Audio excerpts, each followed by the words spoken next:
हर किसी में कोई ना कोई बुरी आदत होती है, लेकिन उनमें से कुछ आदतें रोजमर्रा के कामों को जरूरत से ज्यादा मुश्किल बना देती हैं और उन्हीं की वजह से हम कितनी ही चीजें गलत तरीके से करते हैं, हमें उनका एहसास भी नहीं हो पाता। स्टिकी नोट्स को खींचने से लेकर आपका फोन चार्जिंग पर लगाने तक और इवन बाथरूम यूज करने के तरीके तक। तो भाई अब जान ही लेना चाहिए कि आप कौन कौन सी चीजें गलत ढंग से करते हैं। नहाने के नुकसान। ओके, तो आपने अलार्म का स्नूज बटन 4 या 5 या 20 बार दबा दिया है, लेकिन आखिर आप उठ ही गए, शाबाश। हालांकि दिन की अच्छी शुरुआत करने के लिए आपको कोई भी चीज इतना तैयार नहीं करती जितना कि गर्म पानी में शावर लेना। लेकिन भाई जरा एक सेकंड के लिए अपना साबुन थाम लो, क्योंकि गर्म पानी के नीचे बहुत ही अधिक समय बिताना असल में आपके लिए उतना अच्छा नहीं है। बार बार शावर लेने से आपकी स्किन में मौजूद कुछ ऑयल्स और अच्छे बैक्टीरियाज धुल कर निकल सकते हैं, जिससे आपकी बॉडी का नेचुरल बैलेंस बिगड़ जाता है।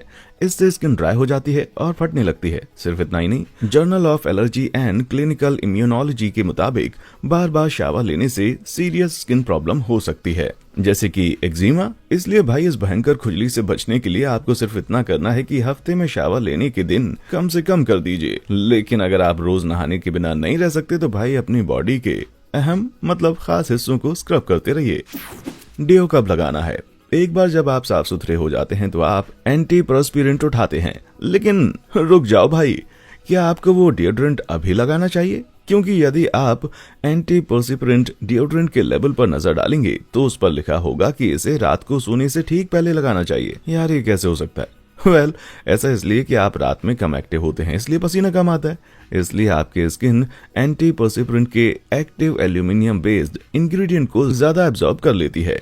ये रात में अंदर उतरकर पसीने के डक्ट्स को ब्लॉक कर देता है। इसके अलावा एक्टिव इंग्रेडिएंट आमतौर पर लगभग 24 घंटे तक चलेगा, इसलिए इसका असर सुबह तक खत्म नहीं होता है। तो भाई अब आपको इस प्रॉब्लम पर ज्यादा पसीना नहीं बहाना है।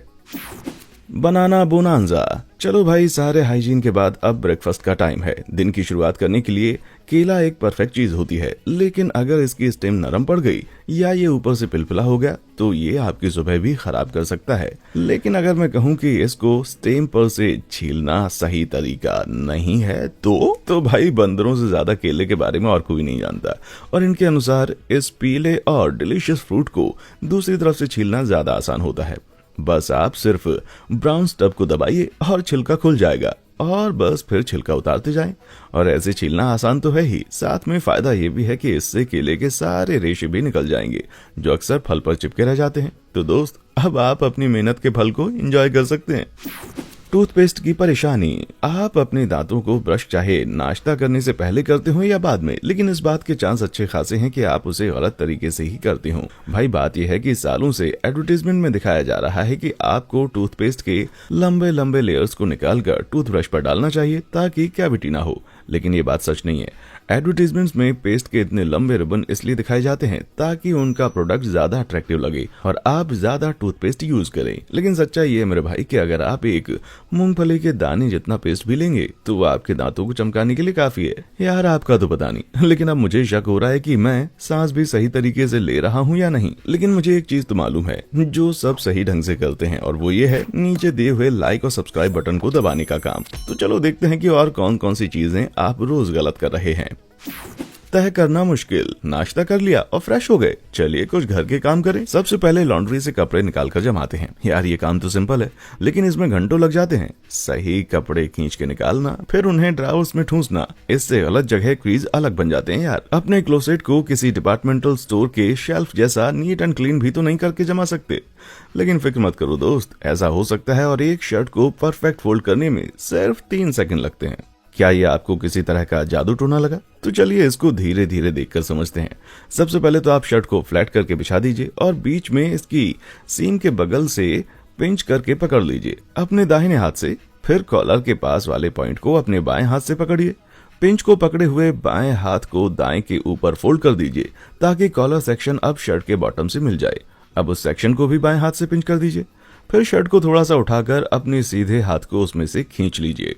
अब आप इसे थोड़ा सा बाहर की तरफ शेक कीजिए और नीचे बिछाइए, और लीजिए हो गया। कितना फास्ट और फैंसी शर्ट फोल्ड हुआ है। इसकी प्रैक्टिस में थोड़ा टाइम लग सकता है, लेकिन एक बार आपने इसे सीख लिया तो भाई लॉन्ड्री को आप चुटकियों में जमा सकते हैं। फ्रिज का रहस्य। काम की लिस्ट में अगला है किराने का सामान जमाने में मदद करना, जिसमें ताजे अंडों का एक कार्टन शामिल है। लेकिन अगर आप उन्हें अपने फ्रिज डोर के एक कंपार्टमेंट में रखने की सोच रहे हैं तो मेरे पास आपके लिए कुछ बुरी खबर है।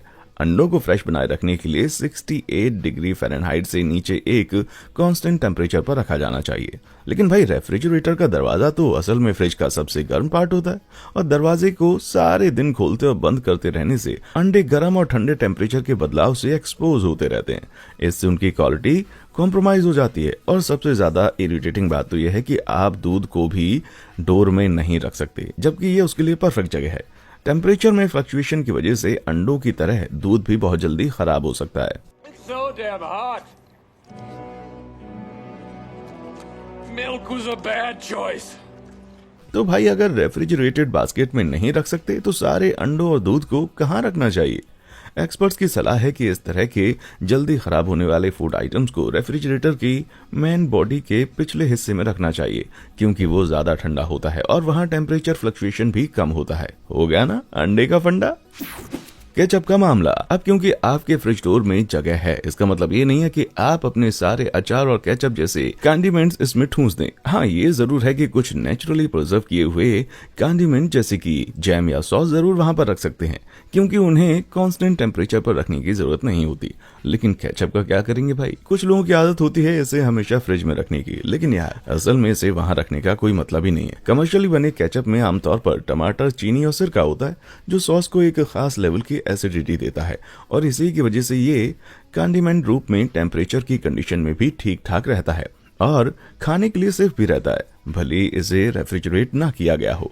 मतलब आप अपने फ्रिज की कीमती जगह को किसी ऐसी चीज के लिए रख सकते हैं जिसकी उसको जरूरत है। हाँ, ये बात और है कि आप उन लोगों में से हैं जिनको केचप चिल करने में मजा आता है। यार, मुझे तो गर्म खाने पर ठंडा केचप खाने से मुंह में बहुत गंदा लगता है। हालांकि इस बात पर तीसरा विषय तो छिड़ सकता है, लेकिन फिर भी मुझे नीचे कमेंट करके बताएं दोस्त कि आप अपना केचप कहाँ स्टोर करते हो। गंदी बातों को क्रॉस करना, ये एक और रोजमर्रा का काम है। अपनी टू डू लिस्ट से पूरे हुए काम को काटना। हालांकि किसी चीज को काटना बड़ा सेटिस्फाइंग होता है, लेकिन ये ओरिजिनल वर्ड्स को पूरी तरह छुपा नहीं पाता। सोचो, अगर वो कोई सीक्रेट बात लिखी हो, कुछ पर्सनल हो या कुछ शर्मनाक, तो क्या होगा? जैसे कि पार्किंग फाइन भरना है, नया अंडरवेयर खरीदना है या नया लोगन पॉल वीडियो देखना है। ठीक है, आप उन वर्ड्स के ऊपर एकदम गहरे तरीके से चितर सकते हैं या फिर व्हाइटनर लगा सकते हैं, लेकिन एक बड़ा सिंपल सा तरीका भी है जिससे आप अपनी सीक्रेट्स छिपा सकते हैं। तो यार, अगर इरेज करना हो तो स्ट्रेट लाइंस के काटने के बजाय आप उन वर्ड्स के ऊपर रैंडम लेटर्स चितर दीजिए। इन जम्बल लेटर्स की वजह से ओरिजिनल वर्ड्स देखना बहुत मुश्किल हो जाता है, पढ़ना तो दूर की बात है। तो भाई, आपके मन की बातें या आपके गहरे और काले राज अब और कोई नहीं जान सकता। Sticky note snag. Oh wait, आपको अचानक याद आया कि आपको आज एक और काम करना था, तो आप फटाफट लिखने के लिए एक स्टिकी नोट उठा लीजिए। लेकिन जब आप इसे पील करके निकालते हैं और दीवार पर चिपकाते हैं तो ये मुड़कर गिर जाता है। हम में से अधिकांश लोग यही समझ बैठते हैं कि ये पोस्ट इट नोट्स की कमजोरी है, लेकिन हकीकत ये है भाई कि आप हमेशा ही इसे गलत तरीके से यूज करते आए हैं। जब आप नोट्स को नीचे से ऊपर की ओर पील करते हैं तो स्टिकी लाइन पेपर को उस डायरेक्शन में मोड़ देती है जिस तरफ वो खींचा गया है, और आपका मेमो मुड़ जाता है। लेकिन अगर आप किसी पोस्ट इट को साइड से पील करते हैं या उसे ऊपर से सीधे नीचे खींच लेते हैं तो ये नोट्स बिल्कुल सीधे रहेंगे। तो भाई, फाइनली आपके मेमोज अब बचे रहेंगे और नोट्स टेबल के पीछे नहीं गिरेंगे। बॉबी पिन की प्रॉब्लम। अब यदि आपके लंबे चमकदार बाल हैं तो आपने बॉबी पिन जरूर यूज की होंगी, ताकि घर के काम करते समय आपकी आंखों पर बाल की लटें ना आ जाएं। लेकिन आप में से बहुत से लोग पाएंगे कि ये छोटी हेयर ग्रिप्स जितनी ज्यादा लगती हैं उतनी ही जल्दी फिसल कर निकल जाती हैं। ऐसा क्यों होता है? वेल, ये दिखने में बड़ा ही सिंपल सा है, फिर भी आप इसे गलत तरीके से लगा रहे हैं। भले ही ऐसा लगता है कि इसकी लहरदार साइड को ऊपर की तरफ रखना चाहिए, लेकिन असल में इसे बालों के नीचे से पकड़ने के लिए बनाया गया है। इसलिए जब आप इसे अंदर खिसकाते हैं तो ये साइड नीचे की ओर होना चाहिए और फ्लैट हिस्सा ऊपर की ओर। इससे आपका बहुत टाइम बच जाएगा अपने बालों को बांधने में, और बहुत सारी पिन्स भी बच जाएंगी, जिससे आप ऐसे देखने से बच जाएंगे। भाई यार, इस बंदी ने बालों की लटों के खिलाफ जंग तो जीत ली है, लेकिन बहुत बड़ी कीमत चुकाकर। एक्सरसाइज की दुविधा। चलो भाई, सारे जरूरी काम निपटाने के बाद अब थोड़ी एक्सरसाइज भी कर ली जाए। ये कुछ भी हो सकती है, रनिंग या फिर जिम में वर्कआउट। लेकिन आप जो भी करें, पहले थोड़ी स्ट्रेचिंग जरूर कर लेना। आखिर हम में से अधिकतर लोगों को स्कूल के दिनों में यही तो बताया गया ना कि एक्सरसाइज से पहले स्ट्रेचिंग कर लेने से मसल इंजरी नहीं होगी और हमारी परफॉर्मेंस भी बेहतर हो जाएगी। लेकिन भाई ये पूरी तरह से सच नहीं है। स्ट्रेचिंग से निश्चित ही अच्छी फीलिंग आती है और थोड़ी फ्लेक्सिबिलिटी भी मिलती है, लेकिन इस बात का कोई ठोस साइंटिफिक एविडेंस नहीं है कि एक्सरसाइज से पहले इसे करने से चोट के चांसेस कम हो जाते हैं। बहुत सी स्टडीज से पता चला है कि आर्मी एक्सरसाइज जैसी हाई इंटेंसिटी ट्रेनिंग से पहले स्ट्रेचिंग करने से चोटों की दर या मसल सोरनेस में कोई खास फर्क नहीं पड़ता, लेकिन सिर्फ कुछ स्टडीज के दम पर इन फाइंडिंग्स को ठोस फैक्ट्स नहीं माना जा सकता। इसलिए भाई आप एक्सरसाइज से पहले स्ट्रेचिंग करना चाहते हैं या नहीं, ये आप पर डिपेंड करता है। हालांकि आपके स्कूल के जमाने में जिम टीचर ने इसे जितना इम्पोर्टेंट बताया था, ये शायद उतना है नहीं। माइक्रोवेव में उथल पुथल, तो भाई बहुत सारी एक्सरसाइज हो गई। अब भूख लग रही है, इसलिए कुछ बचा हुआ खाना लंच के लिए गर्म करके खा लिया जाए, है ना। आप माइक्रोवेव में कुछ मिनट के लिए अपने फूड को गर्म करते हैं और जब बाहर निकालते हैं तो आपको पता चलता है कि आपका फूड किनारों पर से तो एकदम गर्म हो चुका है, लेकिन बीच में पूरा ठंडा है। ऐसा इसलिए है क्योंकि माइक्रोवेव से निकली हुई रेडिएशन बहुत दूर तक नहीं जाता, और अगर आपका फूड बहुत ठोस है तो ये तरंगे केवल लिमिटेड अमाउंट में ही उसमें घुस सकती हैं।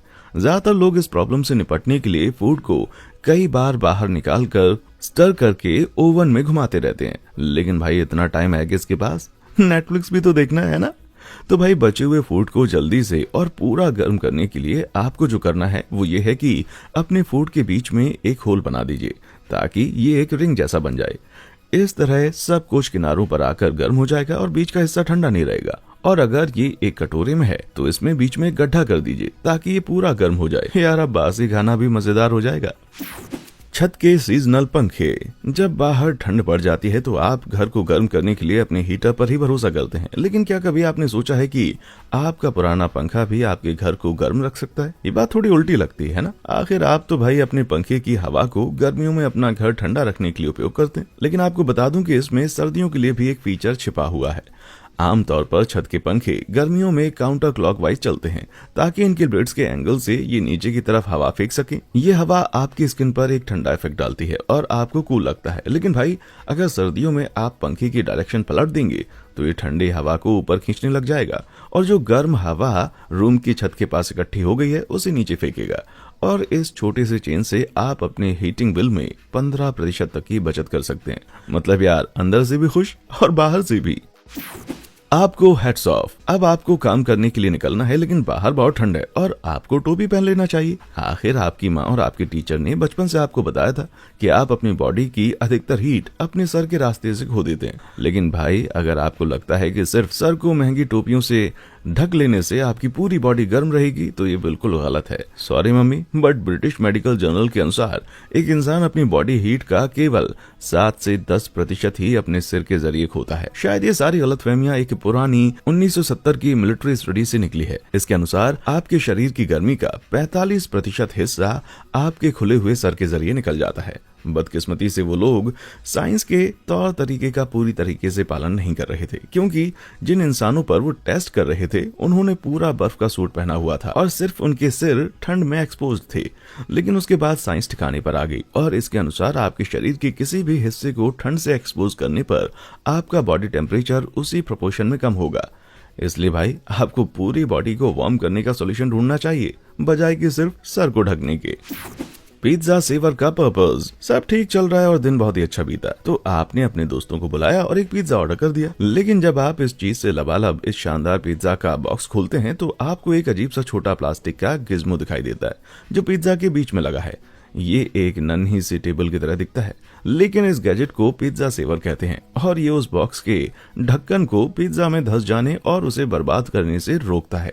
ये गजब का इन्वेंशन है, लेकिन क्योंकि इसे खाया नहीं जा सकता इसलिए अधिकतर लोग इसे सीधे डस्टबिन में फेंक देते हैं। लेकिन आप ऐसा मत करना भाई, क्योंकि इसका एक और यूज है। ये आपके दोस्तों को आपकी स्लाइस पकड़कर खराब करने से रोकता है। मतलब यार आपके दोस्त बहुत प्यारे हैं, लेकिन आपको नहीं पता कि उन्होंने अपने हाथ कहाँ कहाँ लगाए हैं। किस्मत से अगर आप पिज्जा सेवर के प्रोंग्स को स्लाइड में गाड़ देंगे तो वो अपनी जगह से नहीं हिलेगी। जब आप उसके पास वाली स्लाइस को निकाल रही होंगे इससे वो गंदी भी नहीं होगी। तो भाई है ना ये पिज्जा बचाने का एक परफेक्ट सॉल्यूशन। बस इसके लिए दोस्तों का होना जरूरी है। शराब के ग्लास का शेप। अब आपको थोड़ा सुरूर चाहिए तो एक वाइन की बोतल को खोलकर उसे पिज्जा के साथ सर्व कर सकते हैं। ये एक क्लासिक कॉम्बिनेशन है ना। अपने वाइन ग्लास में इसे डालने के बाद आपको इस शराब से भरे बेबी को इस बल्ब से पकड़ने में बड़ा मजा आएगा। अब हालांकि ये बड़ा स्टाइलिश लगता है, लेकिन आपको सिप लगाते समय इसको ऐसे बिल्कुल नहीं पकड़ना चाहिए। इसके बजाय आपकी उंगलियां इसकी डंडी पर ही रहना चाहिए। ऐसा इसलिए है भाई कि हम जिसे टेस्ट समझते हैं वो असल में 80 से 90% हमारी स्मेल होती है।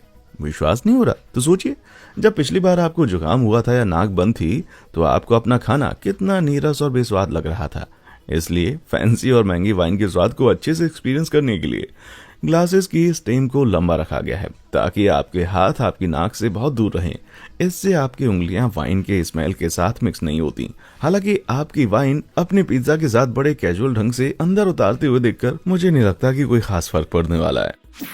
Toilet training. भाई वो सारी शराब गटक लेने के बाद अब तो आपको कमोड रूपी सिंहासन की तरफ भागना पड़ेगा। वैसे एक बात तो तय है कि खड़े होकर फटाफट अपनी जिप खोलकर हल्का होने का सुकून सिर्फ तभी ले सकते हैं जब आप मर्द हैं। लेकिन भाई ये तरीका सबसे अच्छा तरीका नहीं होता पी करने का। इनफैक्ट खड़े होने के बजाय बैठकर करने से मर्दों को अपना पूरा ब्लैडर खाली करने में ज्यादा आसानी होती है। ऐसा इसलिए क्योंकि आप अपने एब्डोमेन की मसल से पुश करके एक एक बूंद को बाहर निकाल सकते हैं, जिससे आपको बाथरूम भी कम जाना पड़ेगा। इससे आपको सही निशाना लगाने वाली पुरानी प्रॉब्लम से भी छुटकारा मिल जाएगा और आपकी गर्लफ्रेंड भी खुश हो जाएगी। लेकिन आपको केवल नंबर 1 के लिए ही नहीं बल्कि नंबर 2 के लिए भी अपनी पोजीशन को चेंज करना होगा। सीट पर सीधे बैठने का रिवाज प्राचीन मिस्र के जमाने से चला आ रहा है, जिसको 5000 साल से भी ज्यादा हो चुके हैं। लेकिन यहाँ एक बड़ी प्रॉब्लम है। इस तरह बैठने में समस्या ये है कि ये आपके निचले बोवल को मोड़ देता है, जो प्यूबरेक्टस की कॉन्टिनेंस प्रेजर्वेंस मसल के कारण होता है। ये आपको अपने कोलन से मेल को बाहर निकालते समय अधिक जोर लगाने के लिए मजबूर करता है, जिससे बवासीर और पेट की बीमारी जैसी दर्दनाक स्थितियों के डेवलप होने का खतरा होता है। तो भाई फिर आप खुद को नुकसान पहुंचाए बिना कैसे हल्के हो सकते हैं? इसका जवाब एक सिंपल स्क्वाट में मिल सकता है। अपने घुटनों को अपनी चेस्ट तक उठाकर और अपनी बॉडी से लगभग 35 डिग्री का एंगल बनाने से प्यूबोरेक्टस मसल रिलैक्स हो जाती है और कोलन सीधा हो जाता है, जिससे आपकी पॉटी निकलने का रास्ता सीधा हो जाता है।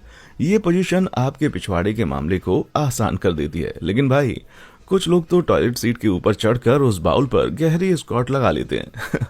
दुनिया भर के इन मजेदार लेकिन चिंताजनक टॉयलेट वार्निंग साइंस को देखकर ऐसा ही लगता है।